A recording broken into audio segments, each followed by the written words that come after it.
our latest series of videos, Dark Shadows, Building the Shadows.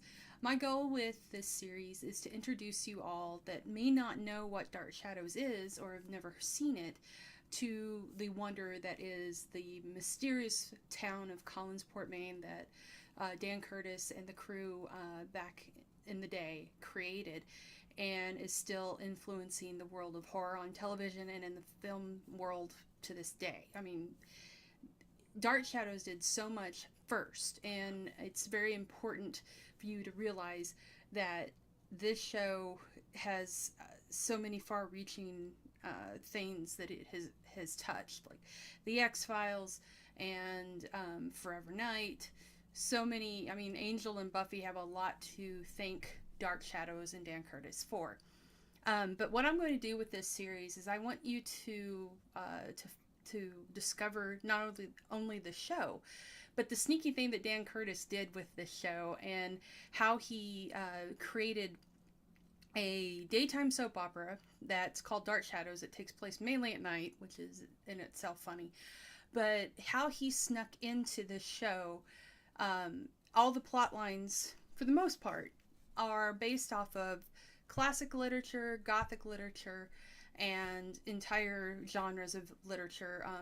And those, I want to talk about that. I want to introduce you to the wonder that is how Dark Shadows secretly taught these kids that ran home to watch it at night, or actually in the afternoon, how it secretly taught them classic lit, and they weren't even realizing it. And it started at the very first episode and continues on. So what we're going to do with Building the Shadows is I'm going to tell you about certain plot lines and storylines that took place in the world of Dark Shadows, and then tell you what historical literature, classic lit and Gothic lit inspired it. And also some of the things that this show inspired later on itself. So let's start with the beginning and the one character that almost everybody knows, and that is Barnabas Collins. But even before Barnabas came on, Barnabas wasn't with the show when it started. It started in 1966. Barnabas didn't show up until like 200 episodes in, I think, 200 or so. So it was on a while before Barnabas showed up, almost a year, I believe. And the reason Barnabas came along was to save the show because it was starting to struggle trying to find an audience. And to save the show, Dan Curtis decided, I'm going to go back to Dracula and I'm going to bring a vampire in because that's something that hasn't really been done on TV, and especially a soap opera. So, but when the show first started, it centered on Victoria Winters, who played a huge part in this show for a very, very long time before she went off into the Western world with her boyfriend in the past.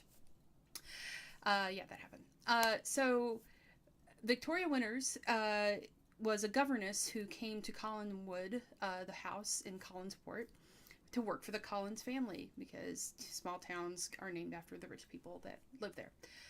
And Victoria represented that character that was a staple of the classic Gothic literature, which was the governess, the young, naive governess who goes to the mysterious house and with the mysterious owners and works for them. And Victoria, of course, had her own mysterious past where she did not know her family. She was an orphan. So she comes to the Collins family and immediately feels a kinship with them, and discovers that there is all these mysteries going on in the house itself. And they find out there's all kinds of craziness going on in this town. There's like it's an epicenter of supernatural goings on. And so there's ghosts, there's a mysterious missing mother who shows back up and turns out to be, I kid you not, a phoenix who rises from the ashes and is reincarnated. Not Dark Phoenix, Laura the Phoenix. And so you've got this classic lit trope of the governess who is trying to save her young ward, who David Collins at this point was a real little shit, and tried to kill his father and all kinds of things because he's not a happy life. So this all went on You even had a little bit of the Count of Monte Cristo with a character named Burke Devlin, who is this mysterious man who comes back. She ends up falling in love with him, and Burke is out for revenge on these people that put him in prison with that for a crime that he didn't commit, kind of a thing. And of course, that comes from the Count of Monte Cristo. Just all kinds of classic tropes that Curtis played with and brought into the show. But the big one, of course, was Barnabas, and that came with the wonderful, amazing Jonathan Frid, who created this, who was really the first sympathetic vampire. He was the first vampire that you got this tragic history with, not the I'm a sophisticated count and I know what to do and I can kill you with a look. Barnabas was different, and Curtis really, those guys just created together a character that resonates to today. Any of your sympathetic anti-hero brooding vampire types like Angel, like Spike, especially Forever Night, the Vampire Diaries, any of these series that you see now where you have a vampire that is a sympathetic character and is the hero of the piece, even though he's not supposed to be, kind of a deal. Barnabas set that standard.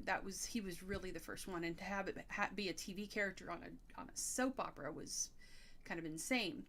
But when Barnabas shows up, the series just went off the rails in popularity. People loved Barnabas. And the cool thing with the character, not only was he the first sympathetic vampire, not only was he he was a bad guy at first. He was not a nice man. He tortured Maggie Evans to insanity, trying to make her into Josette, his own image of her, because she looked like his long lost love. So he's going to make her his long lost love, put her in a coffin, screaming crazy, just all kinds of bad things. Barnabas was not a nice man. He was killing people. So he wasn't a nice guy. But what's great is this character was so popular that he became the hero. And as the show went on, it was always Barnabas who was defending the family, and Barnabas who was going to go save everybody. Even when he became human again, and he'd go back to being a vampire, and then he'd become human again, and then he'd go back to becoming a vampire. This would go on and on. And but Barnabas would always be the good guy. And he'd always be the one trying to save everybody and trying to atone for his past. And he was always so tortured and angst-ridden, and the perfect model for fan fiction. So as the show went on, Barnabas would be befriended by the representative of all fangirls, Julia Hoffman, played by the awesome Grayson Hall, whose husband worked on the show as well, Sam. And what was great about Julia was she was your modern physician, strict science woman who fell in love with Barnabas, as we all did. And even though he was always in love with someone else, Julia was by his side, just sticking the course. And she tried to cure him with her serums and things, and she actually succeeds. But what's so great about that is that whole entire plot line, Julia Hoffman would become Natalie Lambert in Forever Night, the scientist who is trying to cure the vampire that she's in love with, but who doesn't love her back. But in that one, he does love her back. And all things go to hell in the last season of Forever Night. But we're not talking about that show in the last season. We never talk about the last season of Forever Night. But with Barnabas, it was so great to see this character evolve and change. And then you also, for the first time, one of the first times, get to see how he became a vampire, thanks to this wonderful thing they did in the show where they went back to 1795, which is the time period that Barnabas lived originally and was changed because of a witch's curse. And that we get to meet the real Josette back then, and Barnabas is there, all thanks to Victoria Winters going back in time. And you get to see all the actors that you've seen on the show as these modern characters changed into completely different characters in this new time period. And that's really neat. And that's a trope that Dan Curtis would go on to use over and over again. It was really, it got kind of confusing because some of these guys, except for Barnabas, Jonathan Frid only played Barnabas and another character with some great hair called Bromwell, and he only played 2 as far as I know. But some of these guys would end up playing 3 or 4 different characters in the show, and it could get confusing because they all looked alike. But it was a really cool thing to see, and it was neat to see Barnabas before. In the past, you find out all of the things that led to his curse.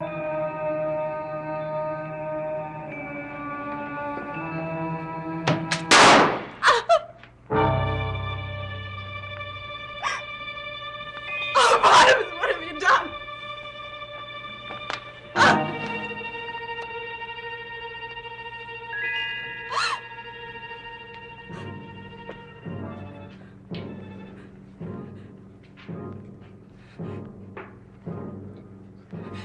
Didn't do the job well enough, Barnabas. I am not dead yet. And while I can still breathe, I will have my revenge.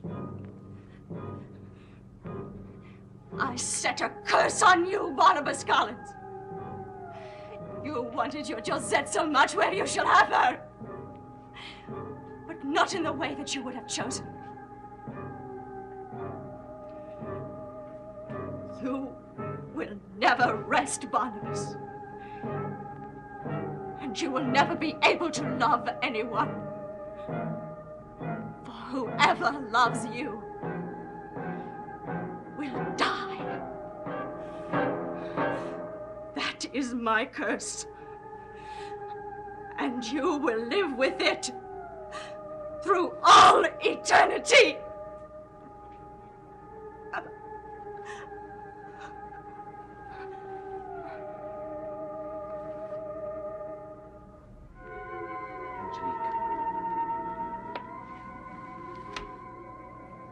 Angelique.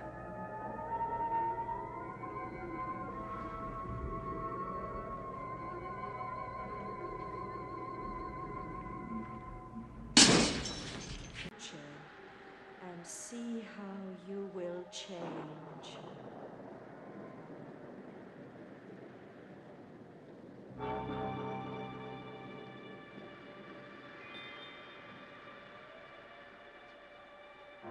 Take it away! Please! I can't look at it! Please, I can't look at it! Take it away! Keep looking at it, Josette. That is what Barnabas will do to you.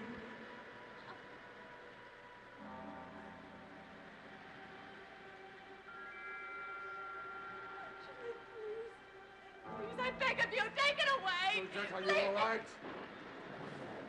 There you are. Don't you come near me. I know what you are. I know what you are. Don't come near me. Don't touch me. No, I don't want to be what you've become. I don't want that to happen. Please. I'd die before I'd let that happen. No!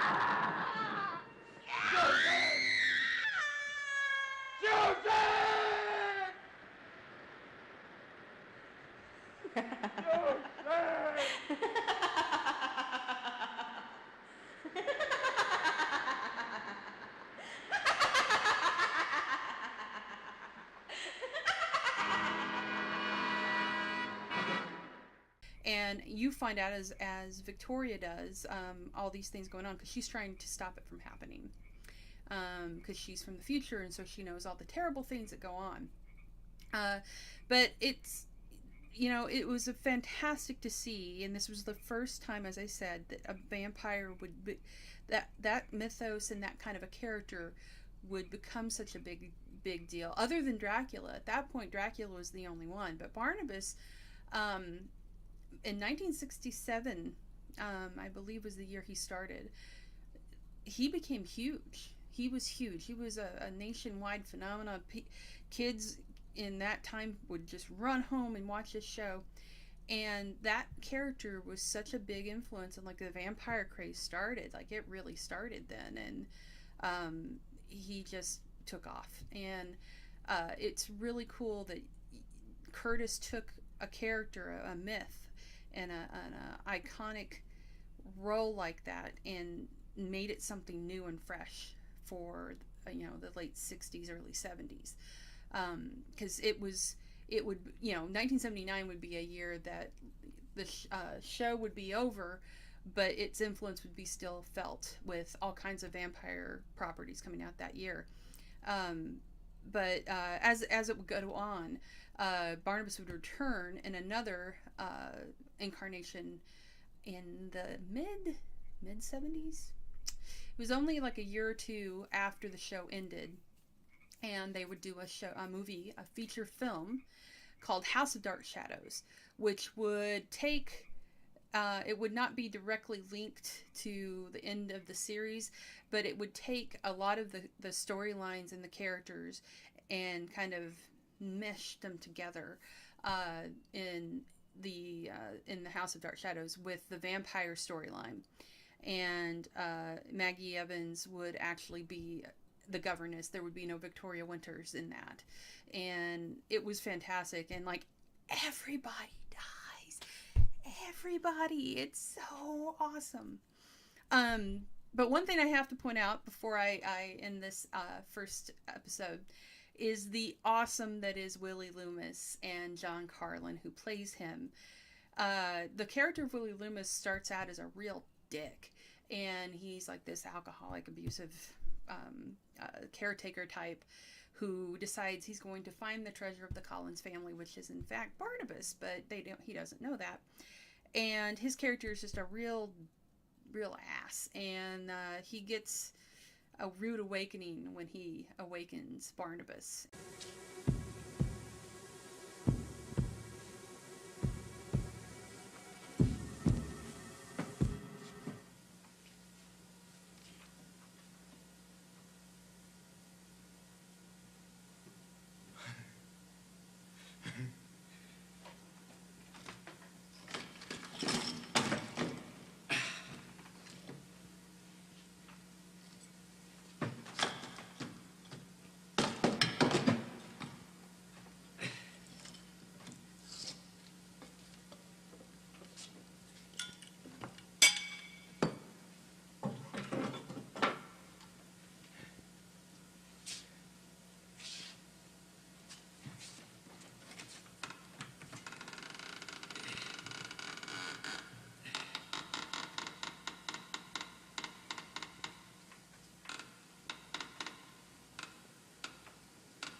He's not really a Renfield type.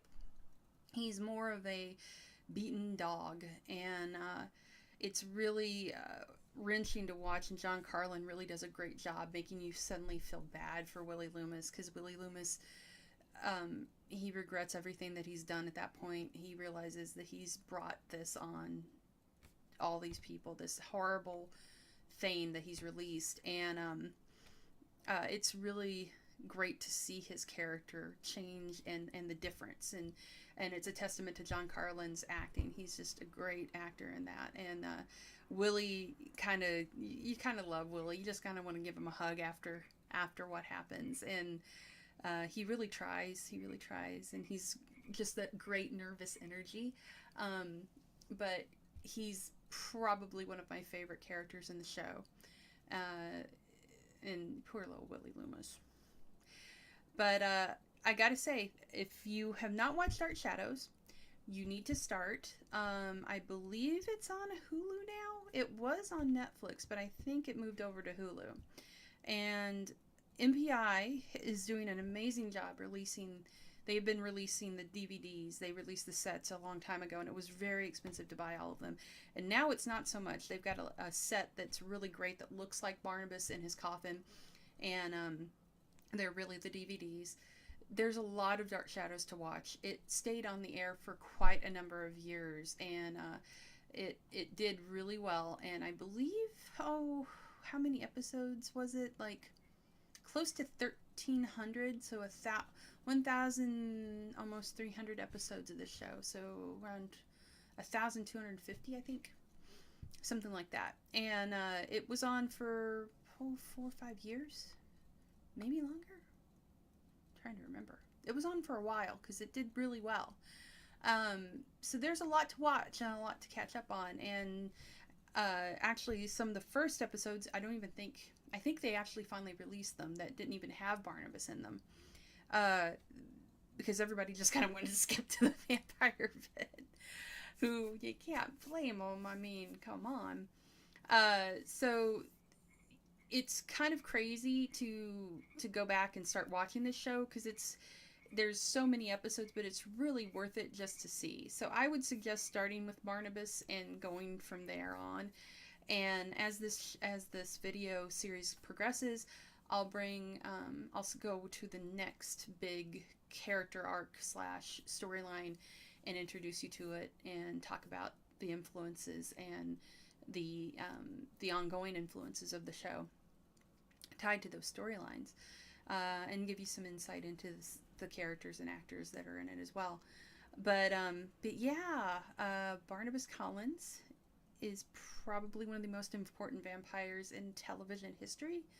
And, you know, I think Entertainment Weekly did a most popular vampire list, and I don't think he was on it.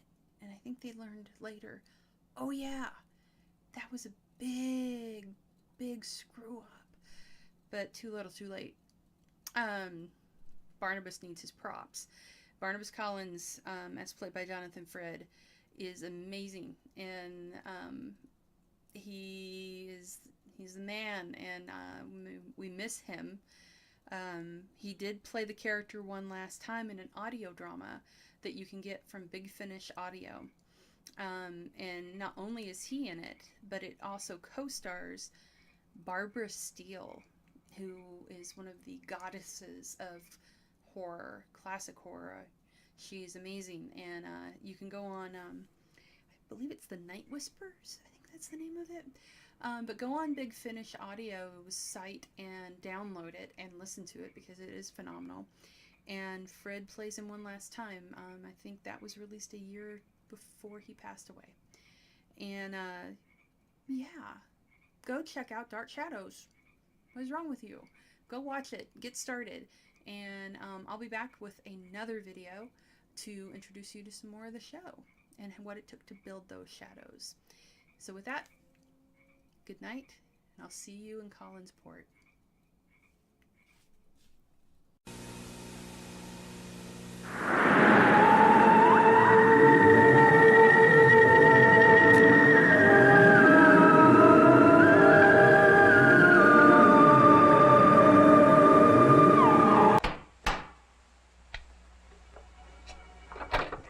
Yes? I'd like to see Mrs. Stoddard, if you'd be so kind. Mrs. Stoddard? This is Collinwood, isn't it? Yes. And the mistress here is Mrs. Elizabeth Collins Stoddard, is she not? Yes. Then perhaps you'd do me the courtesy to inform Mrs. Stoddard that her cousin is calling and wishes to pay his respects. Cousin? Yes, her cousin from England.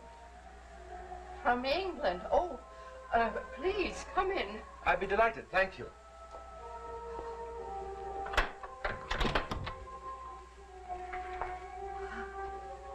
Oh, would you like to wait in the drawing room? Here would be fine, thank you.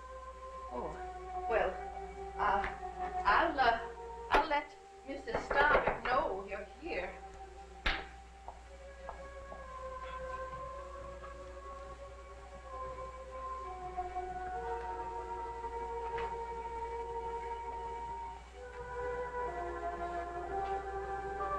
Oh, madam, if you would, you may tell her that it's Barnabas Collins.